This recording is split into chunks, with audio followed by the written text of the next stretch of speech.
Please do subscribe, hit the bell icon, get the notification. जय हिंद। आप सभी को सत सत नमन। इस वीडियो में हम देखते हैं अगला पठार। क्या अगला पठार? मालवा के पठार को हम लोगों ने देखा था, तो अब हम लोग देखते हैं बुंदेलखंड के पठार को। क्या? बुंदेलखंड के पठार को। बुंदेलखंड का पठार, इसका लोकेशन आप देख लीजिए। ये मालवा का पठार है, ये बघेलखंड का पठार है, ये बुंदेलखंड का पठार है। इस बुंदेलखंड के पठार को हम लोग क्या कर रहे हैं? पढ़ रहे हैं। तो अब बुंदेलखंड के पठार को आपको अगर बताना है, क्या लोकेशन बताना है, तो आप क्या बताएंगे? मालवा के किधर है? पूरब है, तो आप कह सकते हैं मालवा के पूर्व। और यहीं पर विंध्यन रेंज है, तो विंध्यन रेंज के उत्तर। क्या? विंध्यन रेंज के उत्तर। क्या? उत्तर। विंध्यन रेंज के उत्तर में है। और इधर बघेलखंड के पश्चिम। तो स्थान का निर्धारण हो गया। क्या? स्थान का निर्धारण आपने कर लिया। किधर? पश्चिम। अब ये जो बुंदेलखंड है, दूसरा क्वेश्चन आता है कि ये किस किस राज्य में है। क्या? किस किस राज्य में है, ये भी सामान्यतः एग्जाम में पूछा जाता है। तो यहां पर आप एमपी लिख सकते हैं और यहां पर आप यूपी लिख सकते हैं। यानी बुंदेलखंड का जो पठार है वो कहाँ मिलता है? एमपी में और उत्तर प्रदेश में। ठीक है। इसका अगर हम एरिया देखें कि कितने क्षेत्रफल को ये क्या अधिग्रहित करता है, तो इसका क्षेत्रफल लगभग 70,000 वर्ग किलोमीटर है। क्या? लगभग 70,000 वर्ग किलोमीटर है। क्या? 70,000 वर्ग किलोमीटर है। अब इसकी औसत ऊंचाई कितनी है? क्या औसत ऊंचाई? तो इसकी औसत ऊंचाई अगर देखें समुद्र तल से, क्या समुद्र तल से औसत ऊंचाई देखें तो 300 से 600। क्या? 300 से 600 क्या है? मीटर। ध्यान रखना, किलोमीटर मत लिखना। क्या? मीटर। इतनी क्या है? ऊंचाई है। अब क्वेश्चन क्या आपसे पूछा जाएगा इससे संबंधित? पहला तो क्वेश्चन पूछा जाएगा किन किन राज्यों में है, तो एमपी और यूपी बताना है। ये क्वेश्चन पूछा नहीं जाएगा, बस आपको क्वेश्चन पूछा जाएगा कि अगर आपको क्रम दे दिया जाए पश्चिम से पूरब और पूरब से पश्चिम, तो इसको आपको ध्यान रखना है कि बुंदेलखंड के पूरब में कौन है? बघेलखंड है, और पश्चिम में मालवा है। ठीक है, इसको ध्यान रखें। और क्या क्वेश्चन पूछा जा सकता है? स्पेशली उत्तर प्रदेश और मध्य प्रदेश का आप जब सिविल सर्विस एग्जाम देते हैं, वहां पर क्या पूछा जा सकता है? वहां पूछा जा सकता है कि यूपी के कितने जिले बुंदेलखंड में आते हैं। क्या? कितने जिले बुंदेलखंड में आते हैं? तो यूपी के 7 जिले हैं जो कहां पर आते हैं? बुंदेलखंड में आते हैं। तो उन 7 जिलों को आपको याद करना है। जैसे मैं लिख देता हूं कुछ। ललितपुर। क्या? ललितपुर। बांदा, हमीरपुर। क्या? बांदा, हमीरपुर, झांसी, महोबा, क्या? जालौन। तो ये 7 राज्य हैं, इनको आपको क्या ध्यान रखना है? कहां पर? बुंदेलखंड में।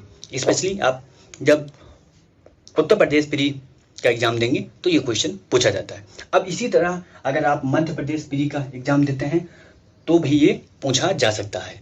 तो जैसे मध्य प्रदेश में कौन कौन सा? छतरपुर। क्या? छतरपुर, टीकमगढ़ और शिवपुरी है। क्या? शिवपुरी। क्या? एक जिला दतिया है, वो भी है। भिंड एक करके जिला है, उसका कुछ क्षेत्र है, और कुछ क्षेत्र ग्वालियर का है। क्या? ग्वालियर का कुछ क्षेत्र है। तो इतने जिले आपको क्या याद रखना है?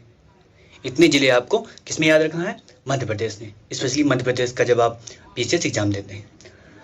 तो हम लोगों ने बुंदेलखंड के बारे में सामान्य जानकारी ली।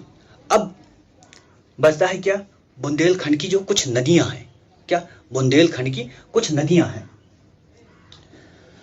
बुंदेलखंड की नदियों में कौन कौन सी नदी है? सबसे प्रमुख जो है वो है बेतवा और धसान करके। एक बेतवा नदी है और एक धसान नदी है और केन नदी है। क्या, केन नदी है। ये आपको बुंदेलखंड में मिलेगा। क्या, ये आपको बुंदेलखंड में मिलेगा। अब बुंदेलखंड से सामान्य जानकारी आपके पास हो गई, इतनी ही जानकारी आपको रखना है। अब हम लोग देखते हैं क्या, बघेलखंड पठार को।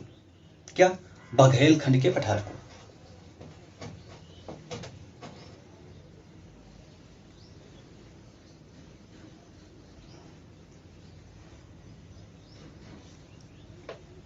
बुंदेलखंड के स्थान पर क्या कर दिया जाए, बघेलखंड, बघेलखंड का पठार। अब इसका स्थान आपको क्या करना है, निर्धारित करना है। कैसे निर्धारित करेंगे, अब देखिए, इसके पश्चिम में कौन है, बुंदेलखंड है। तो आप ध्यान रखिए इसको कि पश्चिम में क्या है, बुंदेलखंड। तो बुंदेलखंड किधर है, पश्चिम में है। किसके, बघेलखंड के। और फिर छोटा नागपुर पठार, क्या, छोटा नागपुर किधर है, पूरब में है। तो ऐसे करके आप क्या कर सकते हैं, निर्धारण कर सकते हैं स्थान का। और ये ऊपर जाएंगे तो गंगा बेसिन हो जाएगा। गंगा बेसिन उत्तरी सीमा इसका निर्धारित करती है। इधर जाएंगे तो विंध्य की पर्वत हो गया, विंध्य श्रेणी होगी, तो इसकी दक्षिणी सीमा निर्धारित करती है। अब और क्या इंफॉर्मेशन इसके बारे में आपको जानना है कि ये किन किन प्रदेश में है। क्या, ये किन किन प्रदेश में है बघेलखंड। तो आप जिस देख रहे होंगे, अगर भारत के नक्शे को आपने देखा है ध्यान से, तो आपको कुछ अंदाजा लग गया होगा। ये मिलेगा एमपी में। क्या, एमपी में, यूपी में कुछ क्षेत्र मिलेगा और छत्तीसगढ़ में कुछ क्षेत्र मिलेगा। यानी कि 3 राज्यों में ये स्पेशली करके फैला है। क्या, 3 राज्यों में फैला है। ठीक है। अब यहां पर आप देखेंगे तो ये जो चट्टानें हैं, क्या, ये चट्टानें हैं, जितने भी हम पठार पढ़ रहे हैं इस क्षेत्र में, उनकी चट्टानें लगभग सेम ही रहती हैं। क्या, सेम ही रहती हैं। तो जैसे क्या, धारवाड़, गोंडवाना, इसको आपको सब में लिखना है। अब सब में लिखने का मतलब, इन पठार को जब पढ़ेंगे यहां से यहां तक, तो इसमें आपको लिख कि यहाँ की चट्टानें किस प्रकार की हैं, धारवाड़ युग की हैं, गोंडवाना युग की हैं, या धारवाड़ क्रम है या गोंडवाना क्रम है। ठीक है। अब यहाँ की नदियां देख लेते हैं। कहाँ, बघेलखंड की अगर हम नदियां देखें।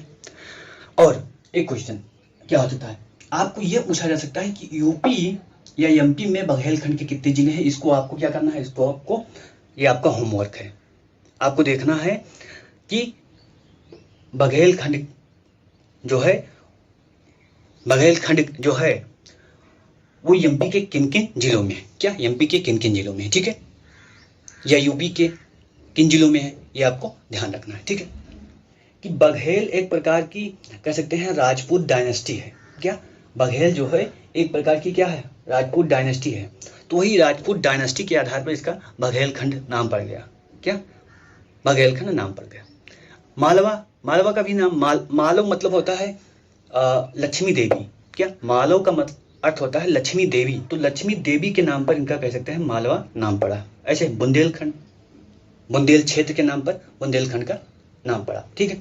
अब यहाँ पर कौन कौन सी नदियां हैं, कहाँ पर, बघेलखंड में कौन कौन सी नदियां हैं, इसको आपको ध्यान रखना है। क्या, जैसे सोन हो गया। क्या, सोन रिवर हो गया।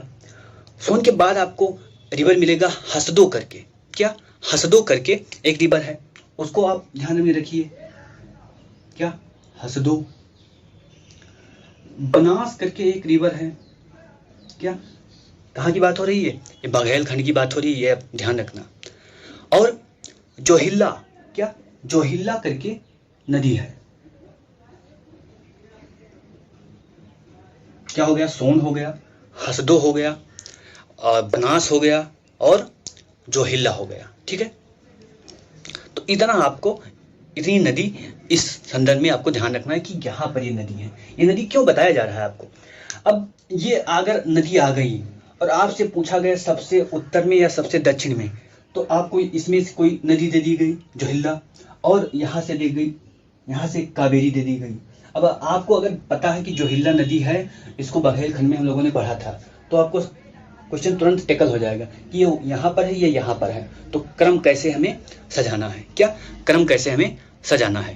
तो बघेलखंड के बारे में आपको इतनी जानकारी रखनी है, क्या बघेलखंड के बारे में इतनी जानकारी रखनी है।